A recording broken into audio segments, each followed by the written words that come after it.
আসসালামু আলাইকুম। হ্যালো বন্ধুরা, সবাই কেমন আছেন? আশা করি ইনশাল্লাহ সবাই ভালো আছেন। তো আজকে আপনাদেরকে আরেকটা আরটিআর গাড়ি দেখাবো, যেটা এটার ভিতরে কিন্তু মোবিল নাই। তো ইঞ্জিনে মোবিল না থাকার কারণে কিন্তু এই ইঞ্জিনটা কিন্তু সিজ করে ফেলছে। আপনাদেরকে একটু পিস্টনটা দেখা, তাহলে আপনারা বুঝতে পারবেন।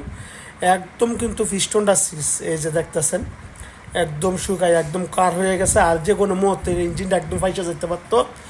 তো এই গাড়িটা আজকে নিয়ে আসছে অটো দিয়ে। আর গাড়িটা হলো গিয়ে অনাথরামপুরের বাসা ভাইয়ের গাড়ি।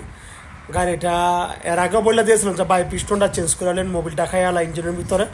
আপনার মোবিলটা সবসময় চেক দিয়ে চালাবেন, কিন্তু চেক দিয়ে চালাই নাই বিদায় আজকে কিন্তু এই ধরনের অবস্থাটা হয়েছে।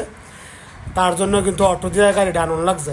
তো অবশ্যই যারা দাঁত থাকতে দাঁতের মর্ম বুঝেন না, তারাই কিন্তু পরে এই ধরনের অবস্থার মধ্যে পড়েন। এক দাঁত লাগাইতে 3,000 টাকা দিয়া। তো অবশ্যই দুঃখের মধ্যে হাসি উঠে। তো সময় থাকতে অবশ্যই আপনারা মোবিল চেঞ্জ করে চালান, অনেকটা ভালো হবে গাড়ি। তো ঠিক আছে, সবাই ভালো থাকবেন। আসসালামু আলাইকুম।